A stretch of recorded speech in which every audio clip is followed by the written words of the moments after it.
নমস্কার বন্ধুরা, আমরা আজ বানাতে চলেছি সর্ষে পোস্ত রুই। তাই জন্য সব জিনিস নিয়ে নিয়েছি। আলুগুলোকে লম্বালম্বিভাবে কেটে নিয়েছি। সাথে আছে পাকা লঙ্কা, পেঁয়াজ আর টমেটো।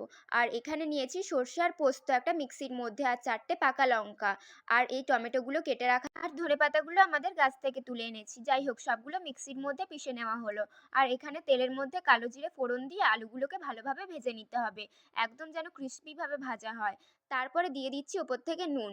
নুন দেওয়ার পর দিয়ে দিলাম ওপর থেকে পেঁয়াজ। পেঁয়াজগুলো দিয়েও ভালো করে আলুগুলো ভেজে নিতে হবে। তারপরে ওপর থেকে দিয়ে দিলাম হলুদ। আর হলুদ দেওয়ার পর আবার কিছুটা সামান্য নেড়েচেড়ে ওই বাটা মশলাটা দিয়ে দিতে হবে। তারপর আমরা দিয়ে দিচ্ছি জল। সামান্য পরিমাণে জল দেওয়ার পর কিছুটা নাড়িয়ে চাড়িয়ে ফুটতে দিতে হবে। কিছুটা ফুটে গেলে তার মধ্যে একে একে সব মাছগুলো দিয়ে দিতে। আগের দিন যে আমরা রুই মাছ দিয়ে ঝোল করেছিলাম, সব মাছ দিয়ে ঝোল করা হয়নি, বাকি রয়ে গেছিলো, ওই মাছগুলো দিয়েই আজকে তরকারি করা হচ্ছে। আর এই যে গাছের ধনেপাতাটা কুচিয়ে রাখা ছিল, ওটা দিয়ে দিচ্ছি তরকারির ওপর দিয়ে। এবার মাঝখান থেকে চিড়ে রাখা পাকা লঙ্কাগুলো তরকারির ওপর দিয়ে দিলাম। আর ওপর থেকে সামান্য পরিমাণে সর্ষের তেল বা ভাজা তেল ছড়িয়ে দিলেই রেডি হয়ে গেল আমাদের রেসিপি। Tata, bye bye.